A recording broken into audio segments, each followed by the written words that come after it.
Nordeste Radio. La voz del nordeste de Segovia.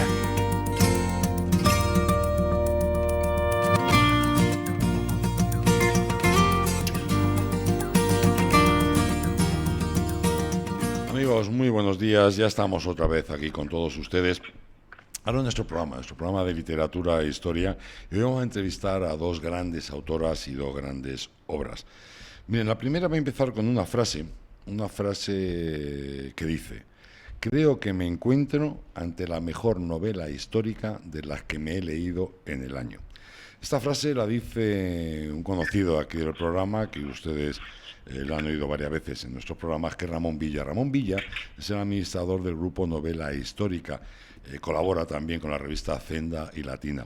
El grupo Novela Histórica tiene 30 y tantos mil miembros y realmente están todos muy preocupados por la literatura. Fíjese en lo que lea. Vamos a saludar a Sandra Aza. Sandra, muy buenos días.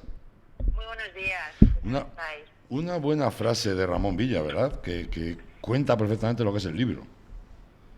Mira, Ramón Villa para mí es la persona que marcó un antes y un después en el recorrido de Libelo de Sangre. Fue la primera gran reseña que tuve y bueno, y para mí es una de las flores más bonitas que ha brotado en este camino desde que bueno, pues salté a este mundo totalmente desconocido para mí, que es la literatura. Y bueno, pues que no me ha dado más que cosas bonitas ahora mismo. Y que una de las cosas más bonitas es Ramón Villa, es su amistad, y bueno, para mí es un amigo entrañable y vamos, yo beso el suelo que él pisa. Hombre, pues para ser tu primera novela, primero quiero agradecerte la dedicatoria tan bonita que me has realizado en el libro. Y luego lo segundo es un libro, nos vamos al siglo XVII, nos vamos al Madrid, al barrio de las Letras, y nos encontramos, el título lo dice, Libelo de Sangre. Claro, el libelo de sangre, probablemente muchos oyentes no sepan lo que es. Cuéntanos qué es el libelo de sangre. Pues, a ver, libelo de sangre, algunos de nuestros oyentes ya se estarán riendo porque... como lo digo tantas veces, es como que siempre parece que siempre es lo mismo, pero es que es lo que es un libelo de sangre. Son unas querellas falsas, pues son querellas, son infamias, que acusan a los judíos de secuestrar niños cristianos, de torturarlos y de crucificarlos, para burlarse de la crucifixión de Cristo. Es una sátira, recreación de la pasión y muerte de Jesús. Y después se recaban la sangre de estos niños cristianos para celebrar con ellas rituales oscuros. Bueno, eso es lo que dicen, ¿no? Entonces, esto es el libelo de sangre que ha habido desde hace muchísimos tiempos. El primero que se conoce desde el siglo I después de Cristo, habla de él Apión, que es un autor griego, un estudioso de Homero, y bueno, pues acusaba a los judíos ya en aquella época de sacrificar griegos en el templo, ¿no? Y luego ya a partir de ahí pues ha habido una auténtica evolución que nos lleva hasta prácticamente el siglo XXI, que nos sigue habiendo. No, en este sentido hemos evolucionado poco. Sí, en otros muchos. Bueno, en ese sentido y en muchos otros, Nos encontramos con un libro de más de 800 páginas y al principio dices, caramba, qué tocho de libro. Es tu primera obra. El nivel de investigación que has tenido es algo tremendo. Un libro que además se deja leer con una facilidad tremenda. Sobre todo, a mí una cosa que me gusta mucho siempre son las ambientaciones. Y la ambientación que tú das del siglo XVII en ese Madrid, en ese barrio de las Letras, es algo soberbio. Parece que te trasladas allí. ¿Cómo has investigado tanto? Pues yo me pasé los 2 primeros años investigando, porque yo me puse a escribir esta novela creyendo que yo sabía mucho, ¿sabes? Esto que dices, bueno, yo sé mucho, me voy a poner a escribir. Y entonces, entre otras muchas lecciones de vida que me ha dado Libelo de Sangre, una de ellas son constantes y diarios baños de humildad. porque cuanto más estudiaba, más me daba cuenta de lo poco que sabía. Entonces, yo empecé diciendo, bueno, voy a estudiar unos meses, ¿no?, para ponerme un poquito en situación, pero claro, esos meses cada vez se hacía más y más, porque cada vez iba descubriendo más cosas y más cosas y más cosas que yo creía, de lo que creía saber, empiezas a tirar de la madeja y haces un ovillo mucho más grande del que tú esperas, ¿no? Y al final se convirtieron en 2 años de estudio y de absoluta, pues al final es que terminé metiéndome ahí, porque claro, cuando no hacía otra cosa que leer todo lo que caía en mis manos del siglo XVII y de Madrid. Y entonces al final te sumerges de tal manera que ya te sientes allí, la verdad. Yo llego a un momento que me sentía allí de verdad. Además, y supongo que te habrá ocurrido, y es que a medida que vas investigando, luego el problema lo tienes para decir, ¿y ahora qué no pongo? ¿Ahora qué quito? Porque es que, claro, son tantas cosas interesantes. Yo creo que la investigación es lo más bonito cuando escribes un libro. Yo creo que sí. Tampoco, a mí todo me pilló de sorpresa, porque, bueno, pues yo me puse a escribir, pero no sabes realmente en qué camino te metes. Yo no era escritora, pero tenía ese sueño, lo dejé todo para escribir, pero era un sueño, un camino inexplorado para mí. Entonces, para mí, te digo esto porque para mí ha resultado muy bonito las dos cosas, ¿no? Investigar y escribir. Sobre todo porque he aprendido mucho en todo el proceso, no solamente de historia, sino también de mí misma, ¿no? Y sí que es verdad que una de las cosas que he aprendido, no de mí misma, sino que he aprendido para mí misma, es a resumir. Sí. Es decir, yo tenía un jefe que me decía, cuando yo, me acuerdo un día que le entregué una demanda de 100 hojas, y entonces me dijo mi jefe, dice, si tú necesitas 100 folios para defender una causa, es que no tienes y no vas a convencer al juez. Así es que haz el favor de reducir esto a 15 folios. Claro, yo reducir 100 folios a 15 para mí, que una vez que empiezo, hablo poco, pero cuando empiezo a hablar no me callo, pues no te puedes imaginar, lo sufrí muchísimo. Con lo cual esto a mí se me quedó grabado, es decir, si todo lo que tú sabes, si puedes compendiarlo, es muy difícil, es muy fácil coger y decir, ahora te voy a soltar un rollo de todo lo que sé, y solo porque yo quiero contarlo, ¿no? Pero hay que pensar un poco en la otra parte, en el lector. El lector quiere saber, pero a mí me pasa como lectora, yo quiero saber, pero no quiero saberlo todo. Claro. Y compendiar la cantidad de anécdotas curiosísimas que te van surgiendo a medida que vas y que te llevan de un lado a otro, realmente nunca terminas, porque te sale un personaje histórico, me refiero, que no conoces, le empiezas a estudiar, a raíz de ese personaje te sale otro, y le empiezas a estudiar, entonces es un camino sin fin. Es un camino sin fin. Y tú vas tomando nota.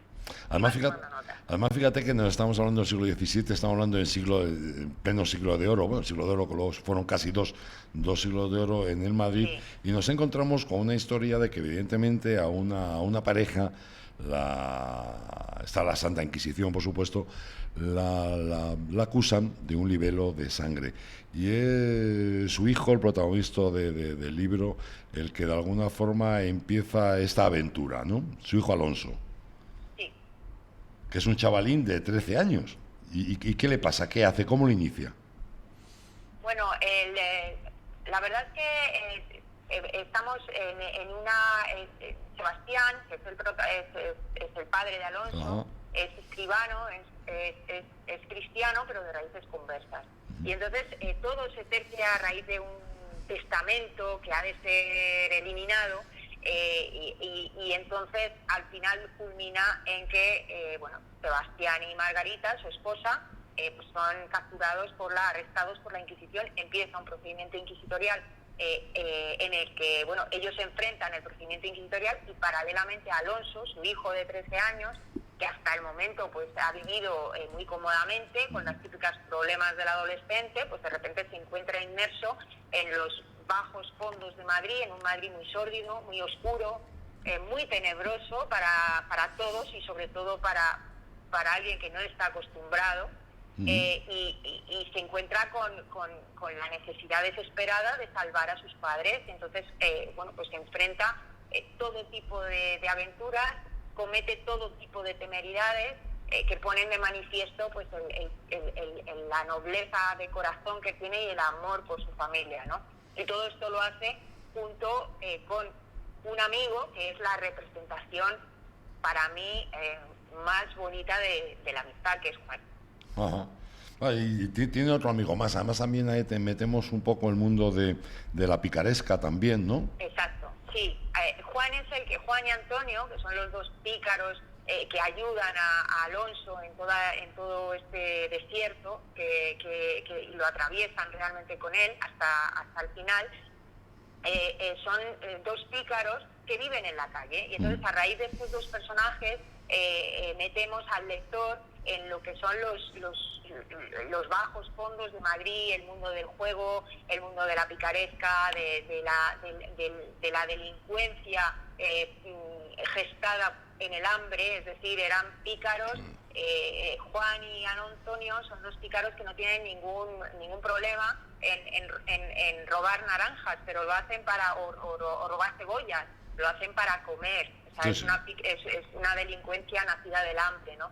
Pero ellos te demuestran que en la picaresca no solo hay delincuencia, sino que hay verdadera nobleza, ¿no? Y son ellos quienes lo demuestran. Alonso también, pero Alonso es la nobleza del protagonista, ¿no? Pero Juan y Antonio, que en teoría pues son dos personajes de un Madrid oscuro, que actúan en un Madrid oscuro y como tal actúan con oscuridad, ¿no? Pero realmente son personajes brillantes, con corazones nobles que van a enamorar al lector, estoy segura. Y ahí sale también, pues tu auténtica profesión, que era de abogado. Eres abogada y entonces, pues el protagonista de alguna forma, este chavalín de 13 años, tiene un sueño que es estudiar leyes para así poder ayudar a sus padres. Sí, porque una de las cosas entre el sinfín de aventuras que corre el muchacho, pues una de las cosas que hace para intentar salvar a sus padres es visitar a un abogado.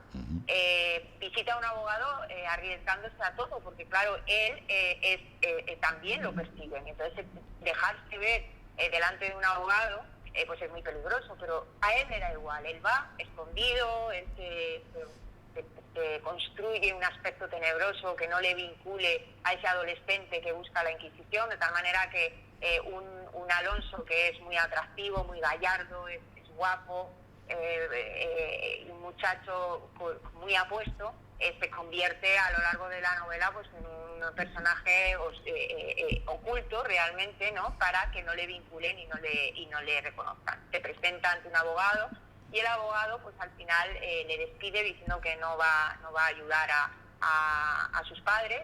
¿Sí? Que él no presenta como sus padres, evidentemente, los presenta como los Castro, que son el matrimonio, y el abogado le dice que sus honorarios son excesivos y que no les va a ayudar. Entonces ahí es cuando él decide que quiere ser abogado para evitar para evitar que por tarifas, por honorarios, por dinero, unos inocentes sufran penurias o incluso pierdan la vida.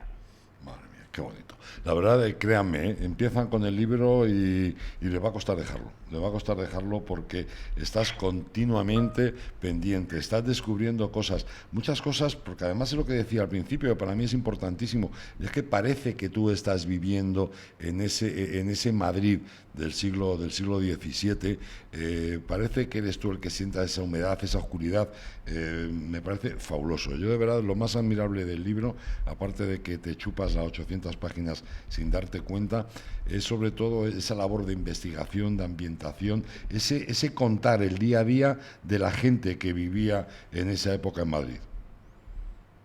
Sí, es que, ¿sabes qué pasa? Que yo soy muy lectora de novela histórica. Yo creo que no recuerdo realmente la última vez que leí una novela diferente a novela histórica. A mí me gusta muchísimo y una de las cosas que más me gustan en la novela histórica es que me transporte.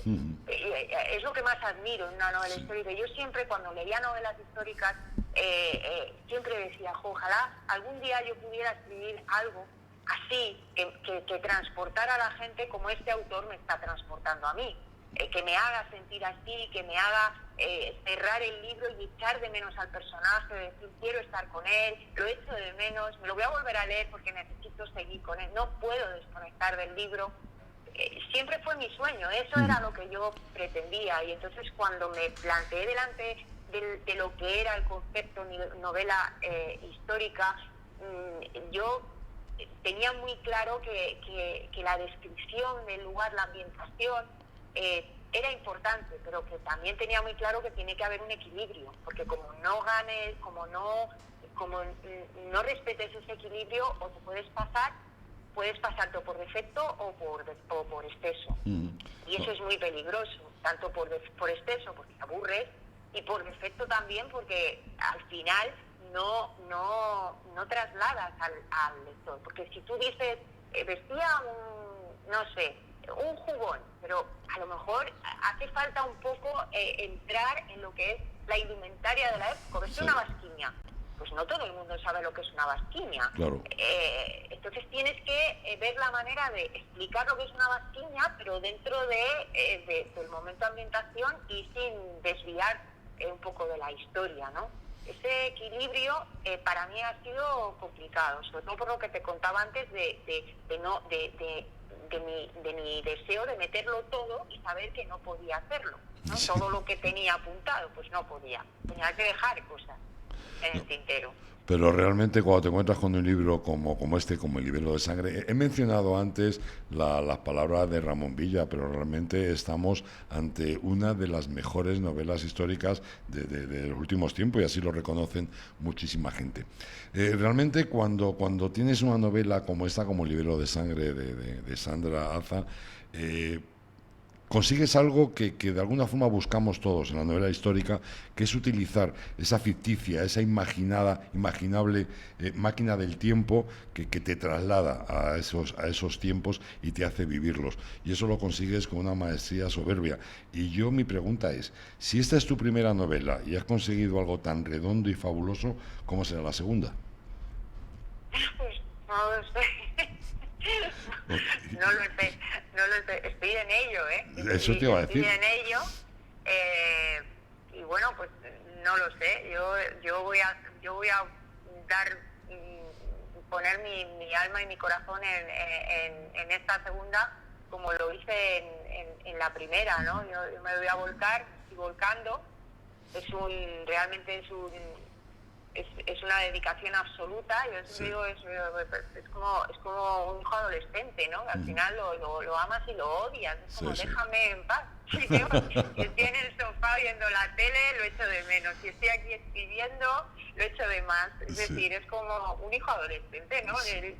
No puedes estar ni con él ni sin él, ¿no? Sí, bueno, no lo sé, que me digan los padres. Yo no he tenido hijos, no, pero he sido adolescente y sé que he sido insoportable. Entonces, no, y además lo que hablamos con los adolescentes nos lo hacen pasar fatal, pero justo reconocer que los adolescentes también lo pasan fatal. Claro, por eso, que cada uno lo vive de una manera determinada. Yo por eso no sé lo que es ser padre de un hijo adolescente, pero sí sé lo que es ser adolescente, y yo personalmente pues no es una época que recuerde, que recuerde con tranquilidad, con cariño, ¿sabes? Oye, te voy a hacer una pregunta solamente una, sobre lo que estás trabajando ahora. ¿A qué época y a dónde nos vas a trasladar? Estamos en la misma. Ah, qué bien. Estamos en la misma, sí. O sea que seguimos en Madrid. Ajá. Y seguimos en el siglo XVII, y bueno, pues vira un poco el rumbo, pero seguimos en la misma época.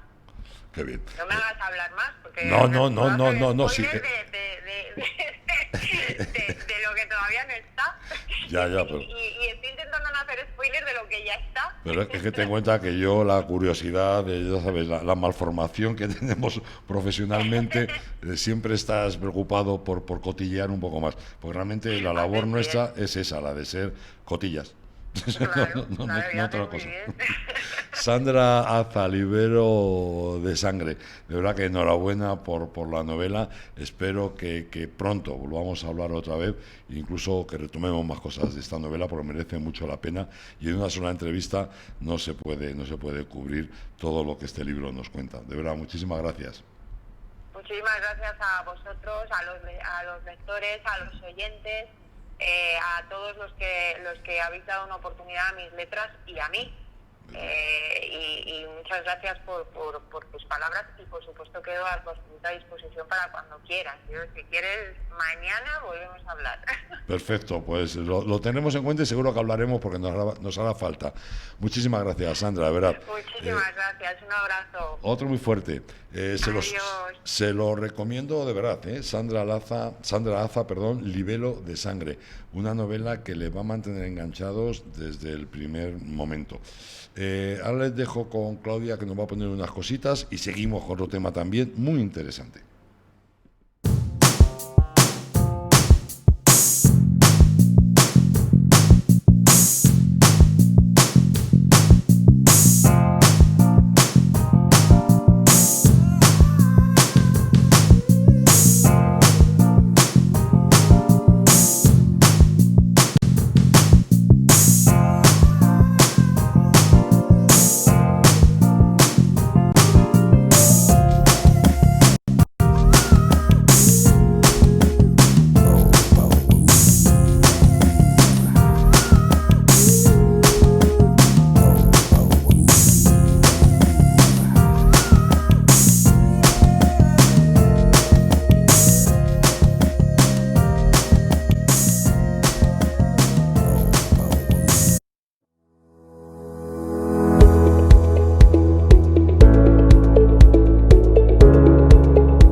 ¿Necesitas ayuda para diseñar o llevar tu página web, cartelería o redes sociales?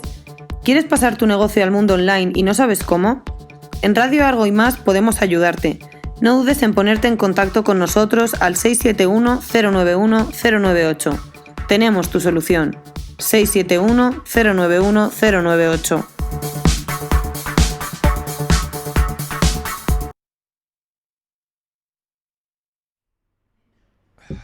Bueno, amigos, y vamos a seguir con otra gran autora y con otra gran obra. Vamos a saludar a Ana María Castillo. Ana María, muy buenos días, ¿cómo estás? Muy buenos días a todos, pues bien, con mucha ilusión de que me realicéis esta entrevista, que para mí significa bastante. Y para nosotros, porque además es un libro realmente interesante el que tú has escrito, que es Tiempos convulsos. Pero antes de hablar de Tiempos convulsos, que además te metes en un charco interesante, además es hablar un poco de tu trayectoria, porque tú sobre todo lo que más te gusta y lo que más has hecho y lo que más has escrito, que para mí es muy difícil, es poesía. Pues sí, mi trayectoria sobre todo poesía, fueron mis primeros contactos con la literatura y la he mantenido durante muchos años. Aparte de eso, la he combinado también con relatos y con cuentos para niños. Y el tema de lanzarme a la novela pues ha surgido ya bastante después. Y ha sido motivado pues simplemente por el deseo de experimentar algo nuevo y de contar con una forma de expresión de la literatura que te permite pues disponer de más espacio para contar cosas, porque al fin y al cabo la poesía pues es un ejercicio constante de concentrar el contenido, de sugerir y la novela pues en ese sentido es completamente diferente. A mí la poesía me parece muy difícil, me parece muy difícil esto de aflorar sentimientos en tan poco espacio. Sí. La verdad es que es un ejercicio bastante... Yo siempre digo que es la forma más, desde mi punto de vista, la forma de literatura más elevada. Creo que es una asignatura pendiente que tiene la sociedad, porque no concibo la poesía solamente como un género literario, sino como una actitud ante la vida. Sí. Es algo que sugiere más que expresar y exige pues mucha observación, mucha capacidad de sintetizar. Al fin y al cabo, cada poema es una historia. Y yo reconozco que a la hora de escribir la novela me ha servido de mucho tantos años de escribiendo poesía. Sí. Ha sido para mí pues una gran ayuda y estaré siempre agradecida a la poesía, aparte de que no la he aparcado tampoco. No, por supuesto, ni se te ocurra. Pero la novela la has empezado bien, la has empezado con un libro que se llama Tiempos convulsos. Una novela, ahora os irás contando tú de qué trata, pero para empezar y para que nos hagamos una idea, es una novela a la que le has dedicado 10 años de investigación, de documentación, de entrevistas. 10 años la has dedicado para luego poderla escribir. A ver, yo cuento 10 años desde que me desplacé al País Vasco a hacer las primeras entrevistas orales. Y desde entonces hasta que salió, hasta que salió publicada. La escritura ha sido, pues como le puedes quitar 3 o 4 años, ¿no? Pero bueno, aún así han sido bastantes años. Pues sí, la empecé a hacer ya mucho tiempo. Me desplacé al País Vasco porque tenía allí un contacto extremeño. De tu tierra, porque tú eres extremeña, además eres profesora. Sí. Yo soy natural de Berlanga, un pueblo de la Campiña Sur, de la zona sur de Badajoz, pero resido hace ya muchos años en Mérida, donde he trabajado la mayor parte del tiempo como maestra, porque en otros periodos de mi vida pues he estado como maestra, pero como están muchos maestros, pues de un pueblo en otro, ¿no? Pero aquí ya me afinqué y he estado muchos años como maestra. O entonces te vas al País Vasco y empiezas a entrevistar a gente. Sí, me voy al País Vasco y allí ya tengo, a través de este contacto, tengo ya organizada una serie de entrevistas con las personas que a mí me interesaban, que eran personas que en las décadas a las que se refiere la novela, que es la década de los 60 y la década de los 70, en concreto va desde 1959 a 1980, pues a mí me interesaba entrevistar a gente que en aquellos años hubiesen realizado diferentes tipos de trabajo.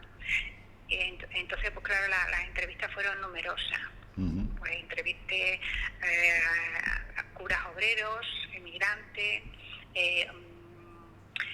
vascos, o sea, nacidos allí, estudiantes, maestros, profesores, guardias civiles, policías, sindicalistas en la ilegalidad, militantes del PC, de comisiones obreras, nacionalistas y no nacionalistas, y gente que fueron niños en aquella época, o sea, alumnos,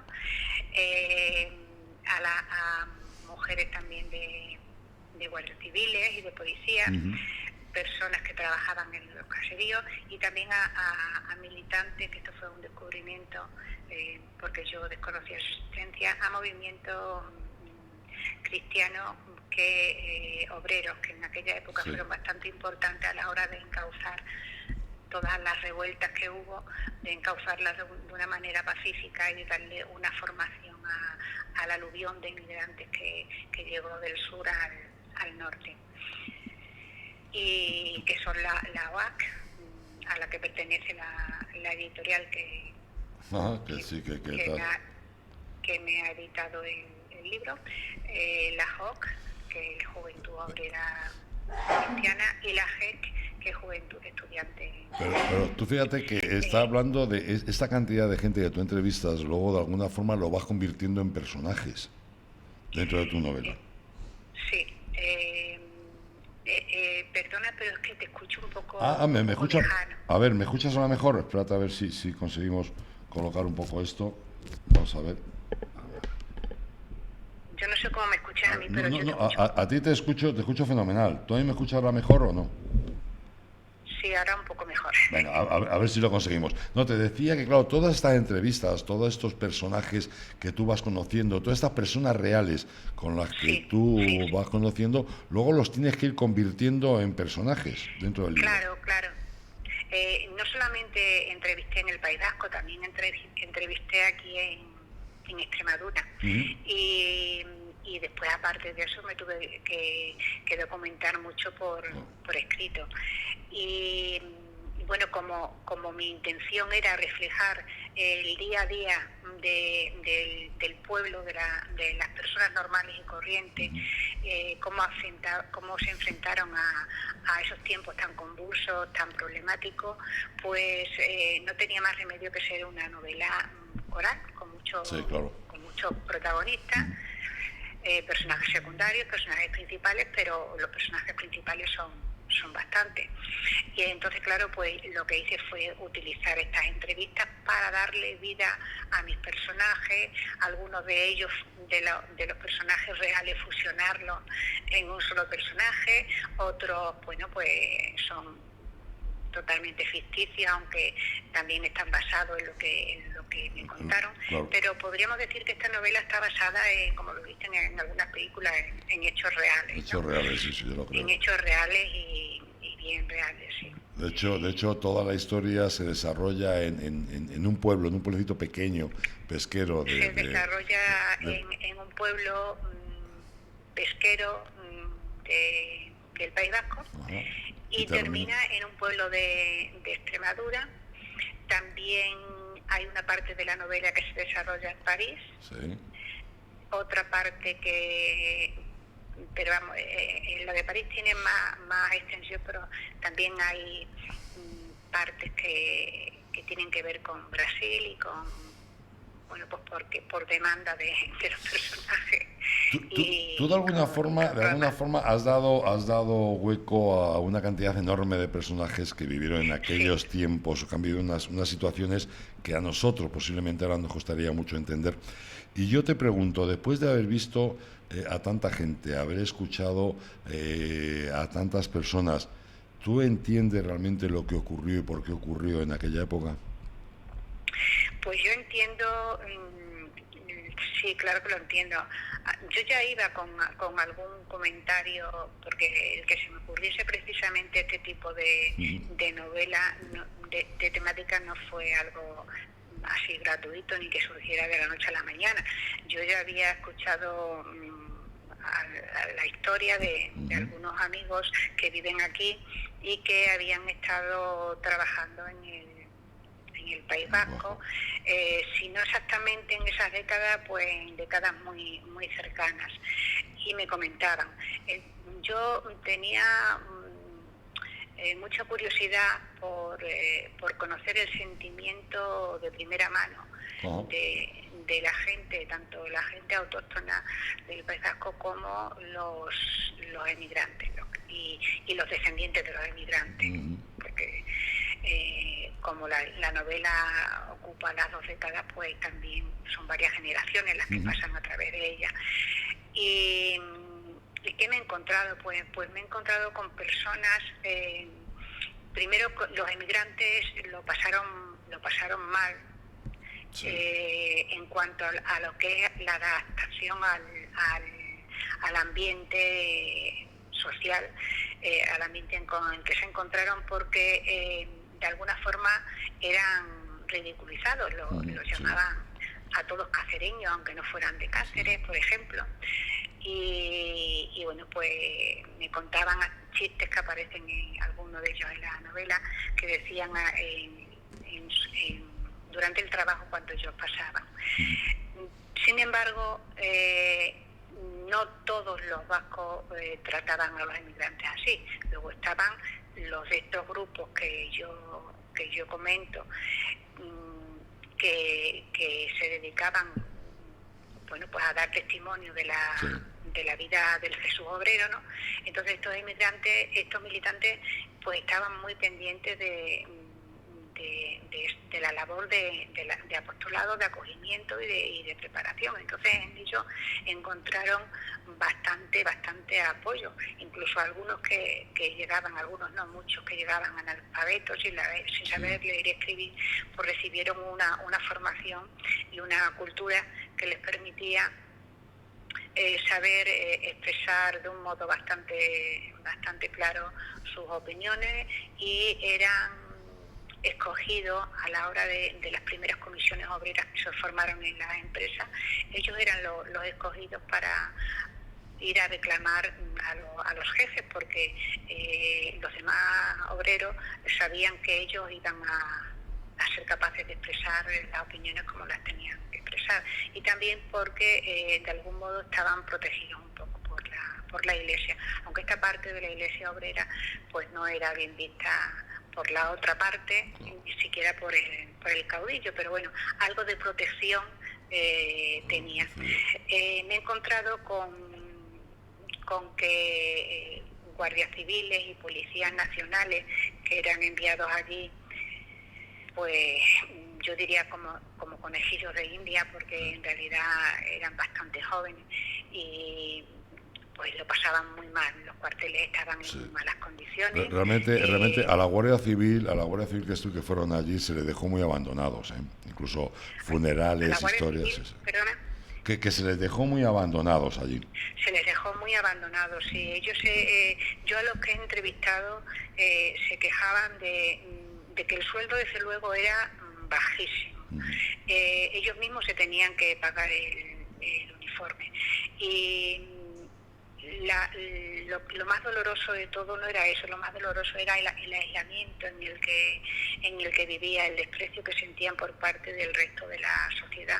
Sus hijos no podían relacionarse con los demás niños, no podían jugar en la calle con ellos, tenían continuamente miedo, y eso que todavía la década de los 60 y la de los 70 no fueron especialmente, bueno, ya a partir de mediados de los 70 sí, pero hasta entonces no fueron especialmente sangrientas, pero sí ya había un rechazo, un desprecio, bueno, pues ahí no pintaban nada, si se quejaban que se aguantasen porque para qué habían venido, y ellos estaban allí pues cumpliendo con un servicio y con una obligación porque los habían enviado allí.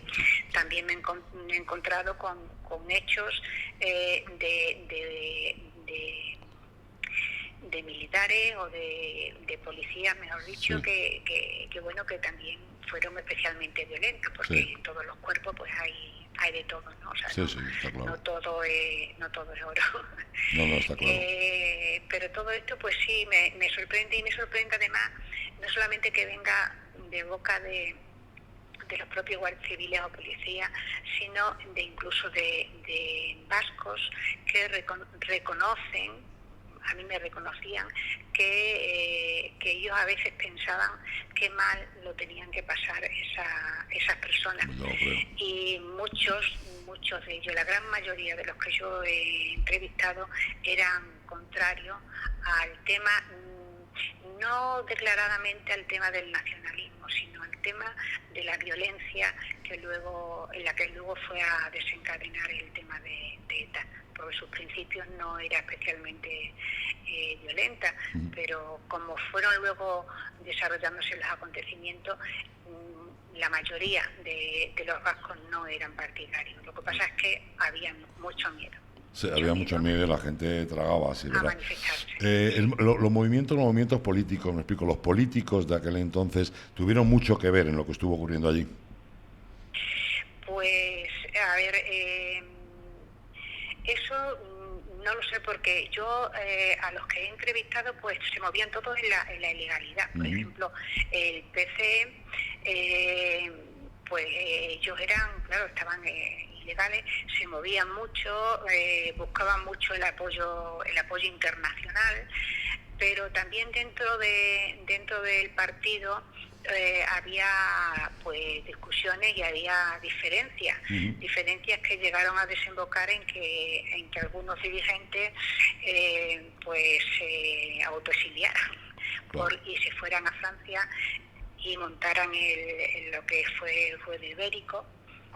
No sé si te suena. Sí. Y bueno, no es que renegaran de los principios comunistas, pero sí renegaban de cómo se estaba desarrollando el tema a medida que ya se iba preparando, aunque todavía Franco vivía, pero ya de alguna manera iban preparando lo que vendría después. Y lo que vendría después es que todos querían tener una parte del pastel. Política, claro, una parte del poder, una parte del pastel. Y eso de alguna manera pues traicionaba los principios del PC. Eso también me llamó mucho la atención. En concreto entrevisté a un chico, un señor ya, que había sido del Partido Comunista y que estaba en comisiones obreras, y él decía, ya haciendo referencia al tema del nacionalismo, que había hecho mucho daño porque el Partido Comunista nunca fue partidario de la independencia del País Vasco, ya que ellos pues comprendían que necesitaban tener el apoyo de los trabajadores del resto de España, y que si el País Vasco se había levantado era gracias a los inmigrantes, bueno, y gracias también a que Franco puso allí mucho, ¿no? Claro. ¿Qué pasó con Cataluña? Exactamente lo mismo, sí. Que también nos podía haber dejado algo aquí en Extremadura, pero bueno. Sí. Aunque fuera un trenecillo que funcionara, hubiera sido suficiente. Sí. Pues sí. Entonces, bueno, pues he descubierto muchas cosas, muchos puntos de vista, y de alguna forma a mí, por mi forma de ser, pues me ha aliviado y me ha gustado el que no todos los autóctonos, los vascos autóctonos de entonces, eran partidarios de la violencia. De la violencia. Sin embargo, luego pues me he dado cuenta de que actualmente, pero esto ya no forma parte de la novela, pero sí lo detecté, actualmente la juventud pues está muy influenciada, porque ya desde la escuela salen con esa ideología. Y bueno, pues a los que no somos del País Vasco, algunos nos llaman españoles, pero con desprecio. Sí, de forma despectiva. Eso lo he presenciado eso te iba a preguntar, que de alguna forma sí es cierto que, bueno, ya ETA no mata, hay menos violencia en el País Vasco, pero en el fondo han cambiado mucho las cosas desde esos años convulsos ahora, en la forma de pensar. Pues a ver, yo creo que en cuanto a la forma de ver al resto de la nación, sigue, desde mi punto de vista, porque yo ya no continué indagando, sino ya pues lo que escuchaba en las noticias, ¿no? Pero desde mi punto de vista, pues sigue poco más o menos. O sea, hay una gran mayoría que no tiene ganas de problemas, que lo que tiene ganas es de vivir en paz y feliz, y como pasa con Cataluña, pero existe este grupo que sigue manejando a una parte de la sociedad a su antojo. Para mí lo peor es que la educación es muy importante, y si jóvenes y niños que no han conocido aquella época salen pues hablando así de esa manera. El famoso adoctrinamiento, que tantas veces se habla del adoctrinamiento, realmente se realiza allá en las escuelas, ¿verdad? Es que no te escucho bien. Que digo que el adoctrinamiento del que tantas veces hablamos, que se produce en las escuelas, claro. Exactamente, sí. Y bueno, la escuela, no sé si me has dicho, pero desde luego no se va a terminar mientras, o sea, el rechazo que sienten hacia España no se va a terminar mientras sigan saliendo,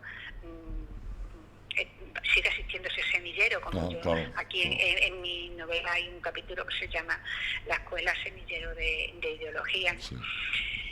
Y esta novela no se reduce solamente a lo que es el tema político, sino también hay historias de amor. Sí, y hay historias de amor en las que yo pues he querido, porque además era real, que también se producían así, pues en las que se unen vascos con extremeños con vascos, vascos con vascos, claro. hay mezcla, porque realmente las personas que lo único que quieren es vivir felices y en paz no tienen en cuenta el origen. Para ellos son todos iguales, aunque sí todos los vascos, por supuesto, reclaman el que se respete su costumbre, su lengua, porque eso forma parte de ellos. En eso sí están de acuerdo en lo que yo he entrevistado, pero eso no quiere decir que haya que independizarse, y ni mucho menos que haya que echar manos de las armas. Eso ya es algo locura. Totalmente pues incomprensible, ¿no? Una locura. Amigos, Tiempos convulsos con Ana María Castillo, de verdad, un libro muy recomendable porque se va a enterar de muchas cosas y, insisto, es un libro que es tremendamente documentado a base de entrevistas y mirando legajos, mirando papeles, pero sobre todo entrevistas con los que fueron personajes de aquellos tiempos. Te he interrumpido, Ana María, ¿me iba a contar algo? No, yo tengo aquí señalada, por si os parece bien, porque el libro ha tenido muy buena acogida entre parte de la crítica que lo ha leído y los lectores, que son los mejores críticos, sí, ¿no? Sí. Y bueno, pues siempre en una novela no solamente interesa el contenido, sino también la forma en que se cuenta. Este libro está dividido en un capítulo por año, o sea que son muchos capítulos, pero algún año incluso abarca varios capítulos, porque por la densidad del contenido, de todo lo que ocurre en ese año. Tiene como marco siempre algún hecho histórico, lo mismo social o político o religioso relevante, pero en lo que se centra es en la intrahistoria. Entonces este libro es muy recomendable pues para los estudiantes de historia y de antropología. Se refleja mucha parte del folclore de esta tierra, del País Vasco. También hay, no mucho, pero hay algunos términos, algunos gentilicios, algunos localismos de allí. Sí, y al final del libro pues hay un glosario donde se puede buscar pues lo que significa cada uno de ellos. También del tema de las danzas, de los bailes que ellos tienen, que son bastante interesantes. Y si no te importa, pues a mí me gustaría leer parte de algunas de las reseñas que me han hecho. ¿Puedo? Venga, no? Hombre, faltaría más. Venga, cuando quieras, lo que quieras. Sí, mira, por ejemplo, es que la verdad es que me hizo mucha ilusión, porque es mi primera novela, la he trabajado muchísimo y la he retocado muchísimo, y yo digo que gracias a la poesía yo creo que he conseguido, por ejemplo, lo que dice Manuel Pestellín Lancharro, que es miembro de la Real Academia de Extremadura.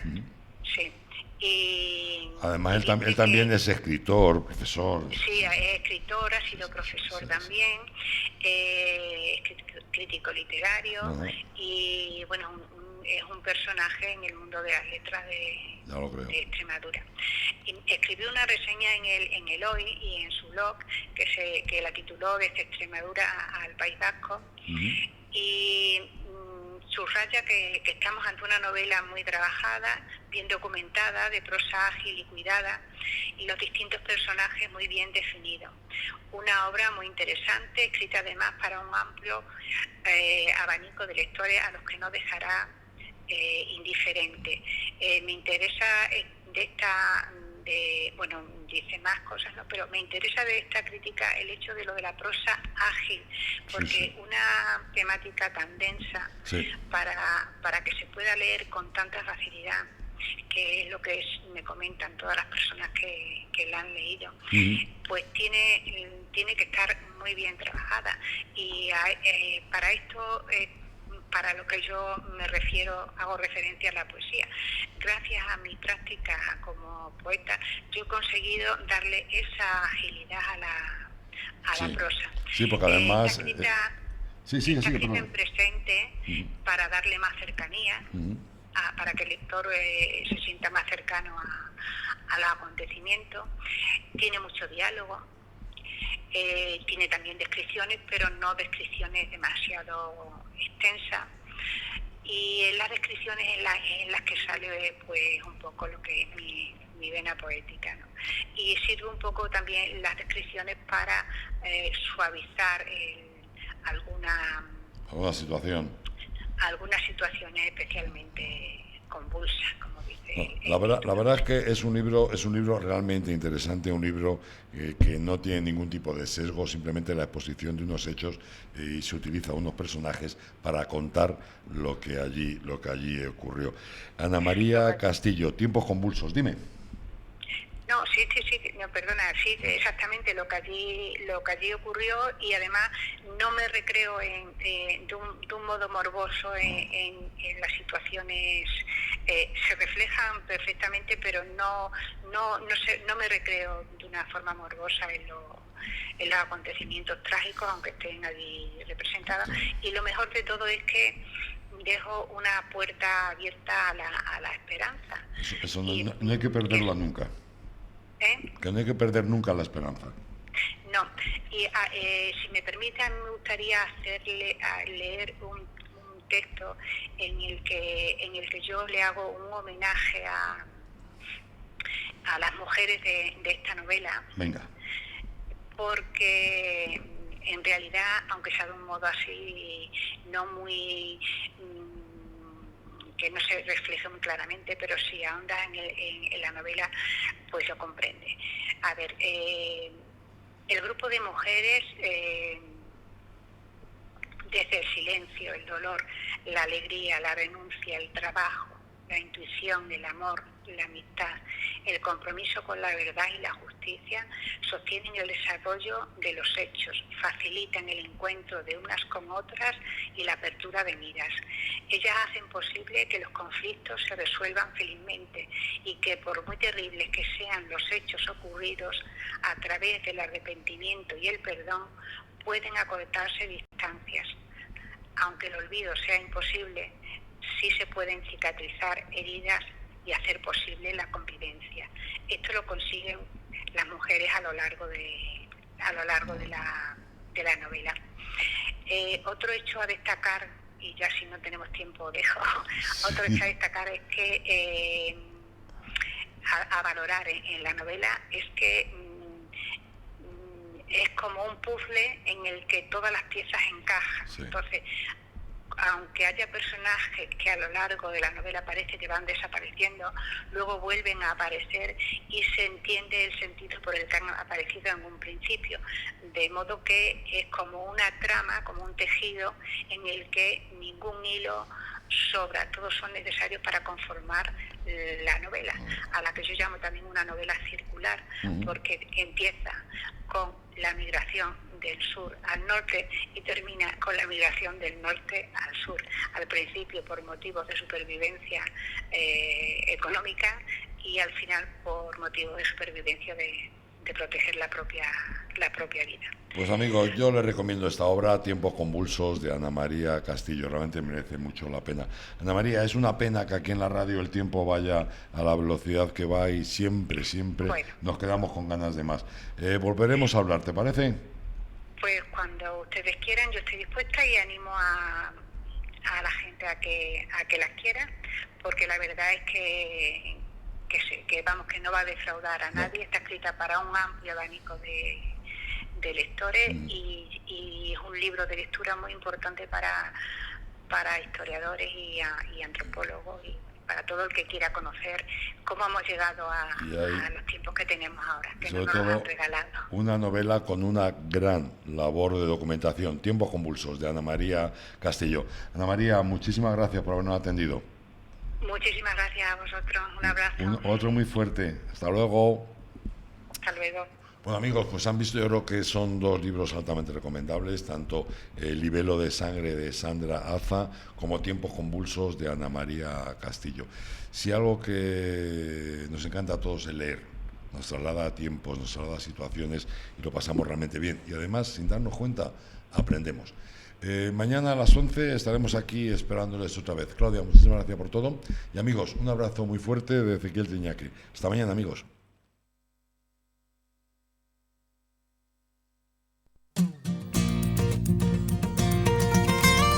Nordeste Radio. La voz del Nordeste de Segovia.